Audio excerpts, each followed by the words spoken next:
Okay, the third region in March Madness after the East and the West is the South. And as you can tell by the flag and by the Gator, the Florida Gators are the number one seed in the South.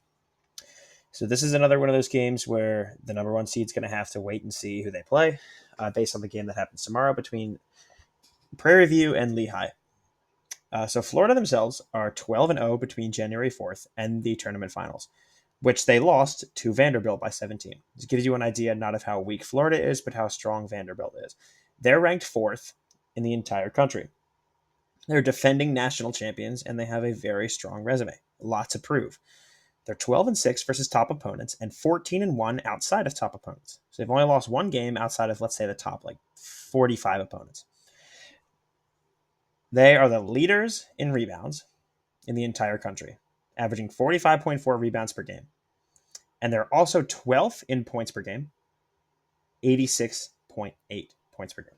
So to rephrase, because I think I might have said that a little bit wrong, they are the nationwide leaders in rebounds per game with 45.4, meaning if they miss, they will get it.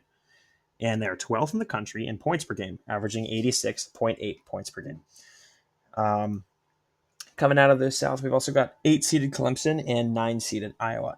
So Clemson was 3-1 to end the year. Good, great even, because they beat North Carolina in that stretch. However, they did lose to Duke in the tournament, the SEC tournament, excuse me, the ACC tournament. And they had a good performance. They're ranked 34th in the country. Their leading scorer, though, only averages about 12 points per game. To put that into perspective, Towson's leading scorer averaged about 16 points per game. So they have a very weak leading scorer. They have an incredibly strong defense, and they force a pace that is in the bottom 10, meaning they force teams to move and play in a bottom 10 pace. They're 6-10 to finish the season, which is a very questionable end. They were a much higher seed back in January, and now they're down to an 8. They were also 3-5 against top 25 opponents, so they're clearly experienced in that field. Iowa is 2-6 coming into March Madness. They lost in the tournament, the Big Ten tournament, to Ohio State by 3 points. They had a decent performance. They ranked 27th, and unfortunately for them, they are 1-8 versus top 25 opponents. Meaning, game-wise, they are more experienced by a little bit than Clemson is, but they're also worse at those games. They are a very slow team, and they hold onto the ball longer than anyone in the country. If you combine that with Clemson forcing a bottom 10 pace, one of two things can happen. One, Iowa Iowa moving slower than anyone in the country, combined with Clemson's bottom 10 pace on their defense, that could either lead to Iowa already knowing how to play that way and beating Clemson because they're experienced playing slowly. Or what could happen is that they move so slow that they're forced to take bad shots because the play clock is running out. And then they're going to miss most of their shots and they're going to lose. Well, neither one of those outcomes means they're inherently going to win or lose, but there's a toss up between whether or not they're going to have the upper hand in that sense. They're incredibly accurate close to the net and from free throws. So fouls are on their side. They've got a pretty unique defense, but if they're playing against a team that is taller than average, meaning their players are tall, then they will struggle. So keep that in mind down the stretch if they do manage to make it past the first round, or if you have them going any farther than that. Next up in the South, it's 5-seeded Vanderbilt versus 12-seeded McNeese. So Vanderbilt had 4 straight wins before the SEC Finals loss to Arkansas. They did lose in the SEC Finals, like I just said, but they dominated Florida before that, the number 4 team in the entire country. Vanderbilt's ranked 13th, and they started the season 16-0, undefeated after 16 games, and their offense and defense have been great. Their shot selection, meaning their game IQ, and their free throws are fantastic. They do it better than most people, almost better than anyone. They do get fouled a lot, and they give up lots of free throws. So if McNeese keeps their cool with free throws, this will be a closer game than people realize. They are proficient in blocks and steals, meaning they're one of the stronger defenses in the entire league. McNeese, however, is on an 11-game win streak dating back to February 2nd. They have not lost since almost January. They won their tournament in a tight battle with the conference, maybe a little bit closer than people would have expected, but they still won it nonetheless. They're ranked 56th in the country, and they have the number one forced turnover margin in the entire country out of any team. Number one first turnover margin. That's amazing. That's not just good, like I wrote, that's amazing. They also have 23 points off of miscues, meaning anytime a team makes a mistake, McNeese is more likely than anyone in the country to score off of it. They have a pretty tough offense, and they're very dangerous inside the arc. Their downside is that their team is small. And here's where that becomes rough for McNeese. They are small, meaning it is easier to get in their face when they're shooting, and Vanderbilt is almost better than anyone in the country at blocking and stealing. Blocks are much easier if the person is shooting it at your neck level. So keep that in mind. It's a stretch either way, but that makes it much harder for McNeese to win that game. That's an overlooked statistic that I discovered myself. Keep that in mind. I think that's going to really come in handy for picking your teams or just that game. Nebraska versus Troy. Nebraska's the 4 seed in the South. Troy's the 13 seed. Nebraska's finish was not very impressive. They didn't have any big wins since January, but they started the season 20 wins and 0 losses. They have one of the best defenses in the country. The offense, it's good. It's good. I'd say great even, but not at the level that they are. They're ranked 14th in the country. They lost in the Big Ten tournament to Purdue by 16 points. So kind of a dominant performance for Purdue. They're 6-6 in their last 12 games, so kind of choppy, kind of sketchy. They do have very strong scoring and are very good at long-range baskets. The one thing they're not great at, the two things, I guess, are defending inside the paint, so close to the basket, and rebounding. So they're not good at stopping teams from scoring inside or near the basket, and they're not very good at recovering the ball if that team misses or if they miss. So that's their flaw. Troy is also choppy over the last 12 or so games. They're 7-5 over the last 12. And they won their tournament. It's a pretty solid performance. They did a pretty solid job. They're 125th ranked in the country. Thomas Dowd averages a double-double, which is their star player. That's big news. But I'd almost want to give Troy a chance, but their key player is injured. Not him. Their other key player is injured. And his return is unknown. So even if they win this game, the odds that they win the next game are even lower than that. But they are 1-0 against top opponents. They played one game against top opponents, and they won it. They're talented as a team. They are. But their offense can be kind of streaky. As in, they can go on runs where they score well, or they go on runs where they don't score at all. And that's kind of a gamble on whether or not you want to pick Troy here. So keep that in mind. North Carolina is the 6th seed, and VCU is 11th seed coming out of the South. UNC is on 2 straight losses, but still looking pretty solid as a team. They lost in the first round of the tournament to Clemson by 1. We looked at Clemson earlier. They're a strong team. They're ranked 24th in the country, so barely snuck into the top 25. Here's where it gets tough for North Carolina. It's a Troy-type disadvantage with more implications. Caleb Wilson is one of the best players in the entire country, and he is hurt. He will not be playing. That makes it so much harder for North Carolina to win this game. But they're decent without him. They're 5-3 when he's not playing, and they did beat ranked Louisville when he wasn't on the team. So they could still go on a decent run here. Their offense is pretty balanced, and they don't foul very much. They don't give up a lot of free throws. So that's important to remember. VCU, on the other hand, has not had that type of slowdown. They are 16 wins and 1 loss since January 10th, with the only loss being to 9 seed St. Louis. They won their tournament, and they played well. They're the 43rd best team in the country, according to the net rankings.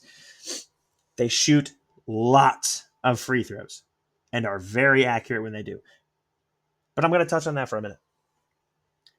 If UNC, the one saving grace for North Carolina that is overlooked is that they don't give up many fouls, which means VCU won't be taking many free throws. So if one of their strengths is that they take a lot of free throws, maybe you shouldn't bank on that as much as some other strengths. But on top of that, VCU fouls way too much, and their opponents score a lot of points off of fouls.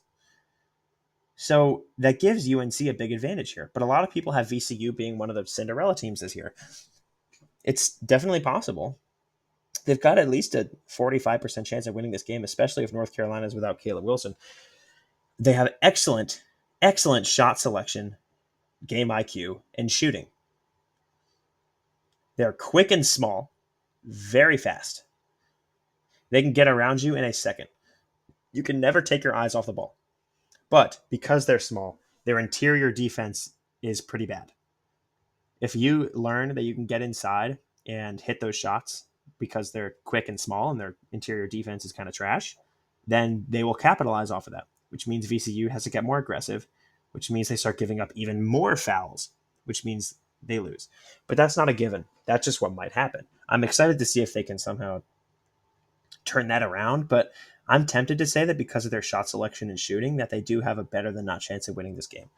That's what a lot of people are saying. I don't like to join the hype train, but some games, some upsets you truly believe in that other people also believe in. It's common. Third to last year in the South, we've got 3-seeded Illinois versus 14-seeded Penn. Penn upset Yale to get here. Not happy about that. If you're a ball knower, you know that I almost went to Yale. But if not, then just move on from that. Illinois was great before February. Great. Potential 1 seed. Since then, they're 4-5. But they had really hard opponents. So they were just exposed for not being number 1 seed potential. It doesn't mean they're bad. Or that they really slowed down. They just started playing games that were tougher. They lost in their tournament to Wisconsin by 3. Keep in mind, Wisconsin's a pretty strong team. They were the 8th best team in the country still. Even though they dropped out of the top 1 seed picture, they're still 8th in the country. They are the most efficient offense in the entire country out of any team. They are incredible at forcing turnovers, so their defense is solid, and they don't foul very much. So the other team isn't going to be shooting a lot of free points. They have a really good 3-point shooting margin, and they shoot very well with their 3-point percentage. So if they go up for a 3, you can just assume it's going to go in. The one thing that is their kryptonite is that they struggle against quick defenses. So if Penn's defense plays fast, plays aggressive, they could potentially force a closer game than people are expecting here. But Penn themselves are 9-1 since January 31st. Their only loss was to Yale during that period, and they were the number 3 seed coming into the Ivy League tournament. They shocked Yale and the world by winning. Cinderella run. Everybody loves it. They're 139th in the country. They shoot threes fantastic, and they defend threes really well. So if they can defend the Illinois 3-point game, like I said, this will be a closer game than people realize. A great 3-point percentage and a great 3-point shooting game versus a great 3-point defense. It depends on who gets the upper hand.